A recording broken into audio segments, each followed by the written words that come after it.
Ahung, ahung, pun sapun.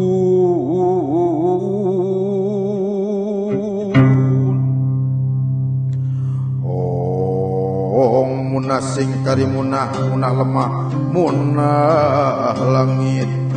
Bayu munah bayu kapunah rahayu swastiastu nirmala sadamalilang buhul kukus manik sumingkar sumingkar kurung tan puhu herang enclang tan biruha enclong putih aci bumi pun sapun kakaruhun pun sapun kakaruhun langgeng di kahyangan bos saja ini kalanggengan mugi katampi ye bakti nu teu daya teu upaya berbawa Allah kawasa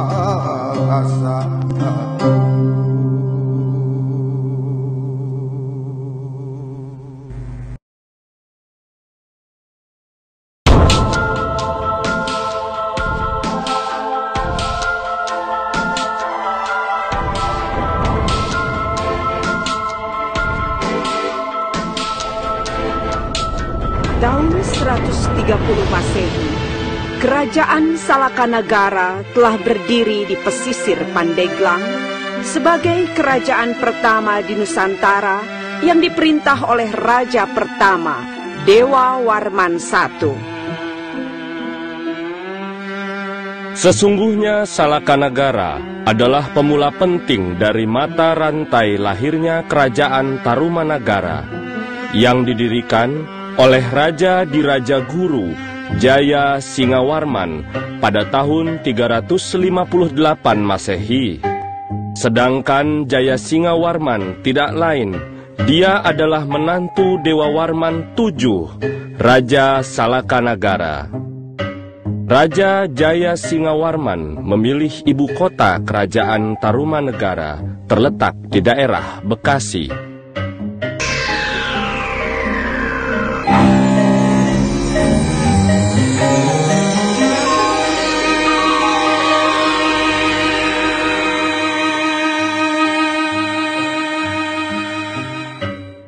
Masa kejayaan Tarumanagara berlangsung pada saat kekuasaan Raja Tarumanagara yang ketiga berjuluk Purnawarman yang memerintah tahun 395 hingga 434 Masehi.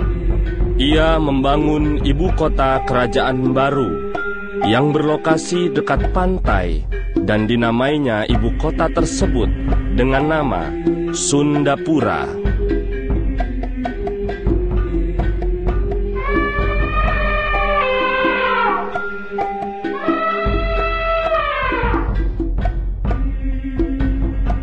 Sekalipun banyak keterangan sejarah yang mengatakan bahwa pusat kerajaan Tarumanagara terletak di bagian utara, bahkan dekat dengan pesisir. Namun, sebagian besar prasasti peninggalan zaman Tarumanagara banyak ditemukan di seputaran wilayah Bogor yang jauh dari pantai.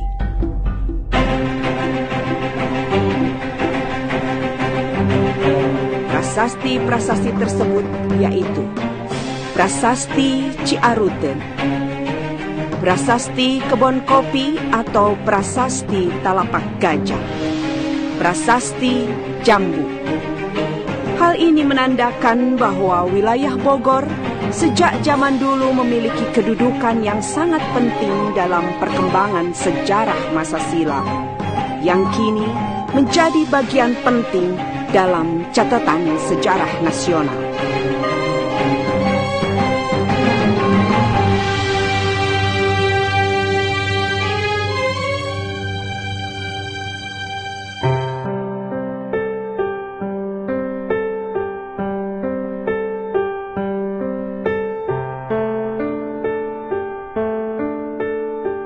Kota adalah alam dengan manusia-manusia penghuninya yang telah satu jiwa menelisik hari, tunggal senada menyulam masa silam hingga tiba hari ini.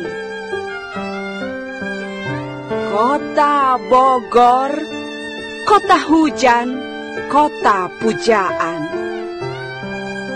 Sejarah besar dari bangsa yang besar. Dari Bogor tercinta, sejarah bangsa telah mengakar.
Dari arah matahari terbit mereka pergi, menuju arah matahari terbenam mereka berjalan.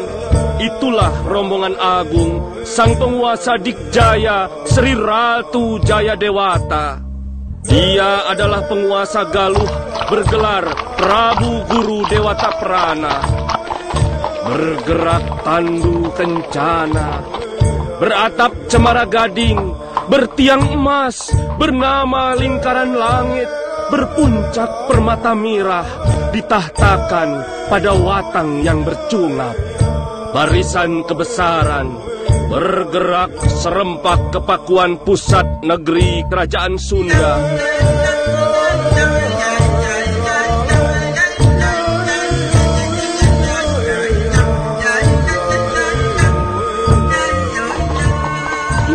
Raden Pamanah Rasa alias Sri Ratu Jayadewata yang baru kembali dari penobatan dirinya sebagai pemegang tahta Keraton Surawisesa di Kerajaan Galuh sebagai ahli waris ayahanda Prabu Dewa Niskala dan titisan darah Sang Eyang Prabu Niskala Wastu Kancana yang ternama.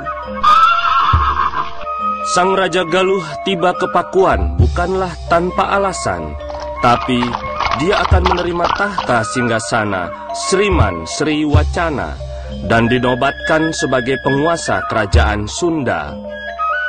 Hal itu terjadi karena Sri Ratu Jayadewata memperistri Dewi Kentring Manikmayang Sunda, putri terkasih Prabu Susuk Tunggal, penguasa kerajaan Sunda yang berkedudukan di Pakuan.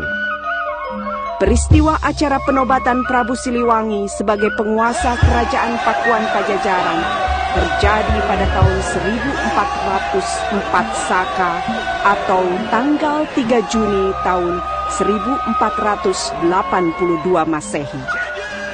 Maka Sang Jayadewata resmi menjadi penguasa sejati seluruh Tatar Pasundan dan berhasil mempersatukan kerajaan Galuh di timur dan kerajaan Sunda di barat dalam satu tangan yang selanjutnya kerajaan besar tersebut dikenal dengan nama Kerajaan Pakuan Pajajaran.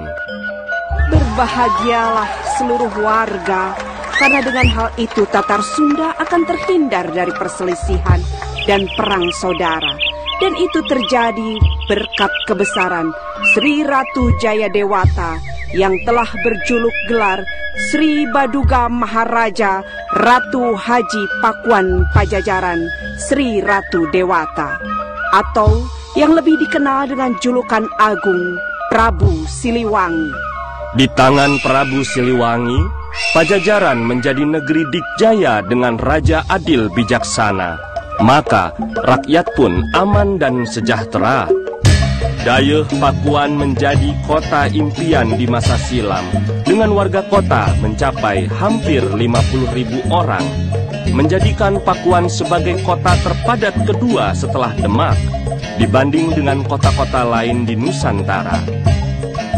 Dialah Prabu Siliwangi atau Sri Baduga Maharaja yang membangun telaga besar Rena Wijaya, membangun angkatan perang yang tangguh, membangun parit pertahanan, dan banyak lagi pembangunan negeri yang dia lakukan selama memerintah 39 tahun, yaitu dari tahun 1482 hingga tahun 1521 Masehi. Setelah Sri Baduga Maharaja wafat, tampuk tahta jatuh ke tangan putranya Surawisesa Jaya Perkosa yang memerintah dari tahun 1521 hingga tahun 1535 Masehi. Dan sang putra inilah yang telah mengabadikan kebesaran ayahandanya Prabu Siliwangi pada sebuah batu berukir yang kini dikenal sebagai Prasasti Batu Tulis, dengan keterangan waktu tahun 1533 Masehi. Setelah Raja Surawisesa, kerajaan Pakuan Pajajaran diperintah oleh 4 orang raja, di mana pada pemerintahan Raja Rangga Mulya Surya Kancana tahun 1567 sampai 1579 Masehi, yang merupakan raja terakhir.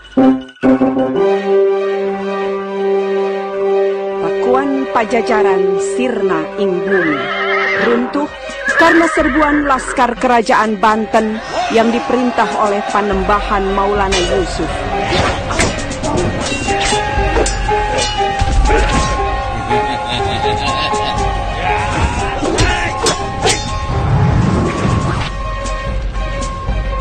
Peristiwa runtuhnya Pakuan Pajajaran terjadi pada tanggal 11 bagian terang bulan Wesaka tahun 1501 Saka atau tanggal 18 Mei 1579 Masehi.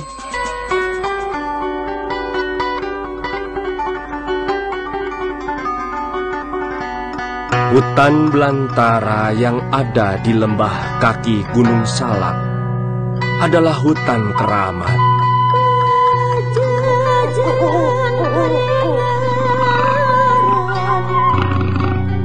Yang menjadi saksi abadi tentang kegemilangan sebuah negeri.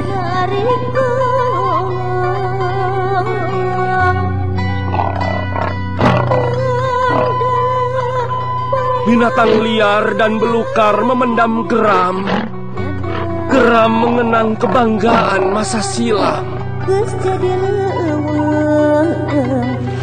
Bukit dan sungai bersunyi diri.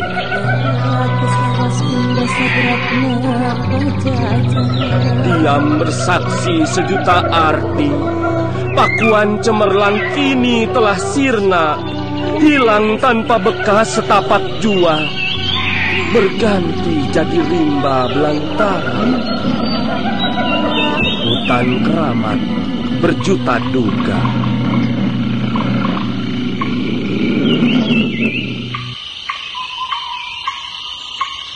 Hutan keramat di kaki Gunung Salak memancing kepenasaran kompeni di Batavia untuk datang menyelidikinya. Dimulai tahun 1687, kompeni mengutus tim yang dipimpin oleh Sersan Scipio untuk menyelidiki kawasan hutan yang diapit oleh Sungai Ciliwung dan Cisadane, yang konon dulunya bekas pusat kerajaan kuno. Sampai kurun waktu tahun 1709 Masehi, penyelidikan terus berlanjut oleh tim Adolf Winkler dan tim Abraham van Riebeeck, di mana kesemuanya hampir tidak menemukan bekas yang nyata dari peninggalan sebuah keraton kerajaan. Akan tetapi, beberapa penemuan penting seperti batu berukir, patung, jalan batu, parit pertahanan, bekas gerbang, serta cerita dan perlakuan penduduk lokal yang mengkeramatkan terhadap tempat tersebut cukup memberi indikasi bahwa disitulah bekas kawasan Keraton Pakuan Pajajaran. Setelah melalui penyelidikan beberapa tim ekspedisi, pihak kompeni Belanda semakin tertarik untuk membuka hutan Pajajaran menjadi kampung-kampung permukiman. Dan yang diserahi tugas pembuka lahan adalah Tanu Jiwa, seorang letnan kompeni berdarah Sunda asal Sumedang. Dan mulailah Tanu Jiwa bersama pasukannya membuka hutan untuk dijadikan perkampungan yang kemudian pada tahun 1701 Masehi, dia berhasil membangun sebuah kampung yang ia namakan Kampung Baru, yang sekarang tempat itu bernama Tanah Baru. Selanjutnya, Tanu Jiwa berhasil mendirikan kampung-kampung seperti Parakan Panjang, Parung Siang, Bantar Jati, Sempur, Panaragan, Baranang Siang, dan Cimahpar. Kampung Baru atau Tanah Baru waktu itu dianggap sebagai pusat pemerintahan bagi kampung-kampung sekitarnya.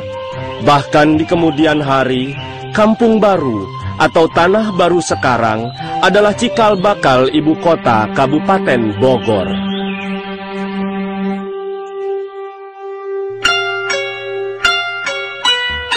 Sangat beralasan mengapa sejak zaman klasik, kawasan yang diapit Sungai Cisadane dan Sungai Ciliwung dengan Cipakancilan membelah di tengahnya selalu dijadikan pusat kerajaan-kerajaan masa silam. Karena kawasan itu memiliki fungsi yang sangat strategis untuk berbagai hal. Sifat-sifat strategis diantaranya berhawa sejuk, tanah subur, sumber air melimpah, dan strategis untuk pertahanan. Kesejukan kawasan sekitar bekas pusat Pakuan Pajajaran menarik minat Gubernur Jenderal Willem Baron van Imhoff pada tahun 1745 untuk membangun sebuah tempat peristirahatan yang diberinya nama Bietenzorg, yang berarti aman tentram atau tanpa kecemasan. Tempat peristirahatan Bietenzorg sekarang kita mengenalnya dengan nama Istana Bogor. Dan pada masa kolonial Belanda, nama Bietenzorg dipakai untuk sebutan kota Bogor yang kita cintai.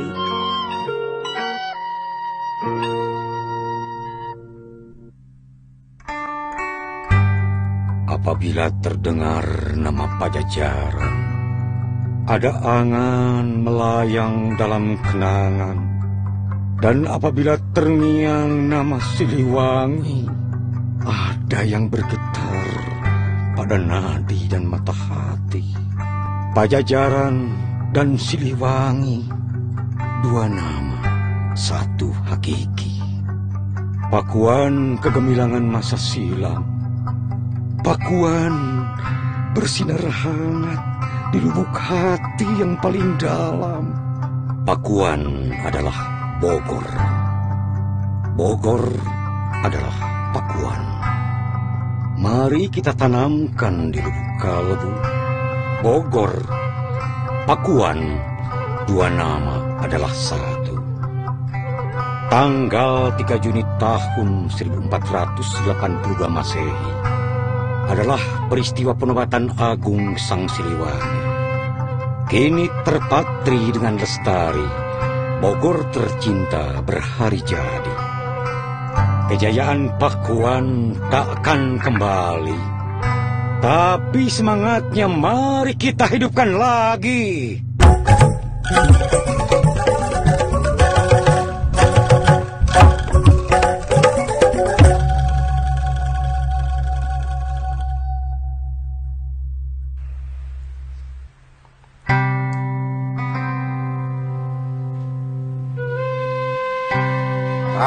Didinya ku andika adegeun eta daya laju ngaranan Bogor. Sabab Bogor teh hartina tunggul kabung. Hari tunggul kabung emang ge hartina. Hari sabab ngaran mudu Bogor. Sabab Bogor mah dijieun suluh tedai kurung, teu melepas tapi ngalun. Haseupna teu mahi dipake muput, tapi amun dijieun tetengger sanggup nungkulan windu buat bilangan mangsa. Amun kadupak mata borok nu ngadupakna wal kewat cager tah inyana. Mun katajong mata buhak nu najongna wal kewat waras tah cokorna. Tapi amun dijieun kekeset sing nyaraho esuk dagana pageto bakal hagudang pating kedongkang nu ngawarah si caludak. Itu ngaranan ku andika eta daya Bogor.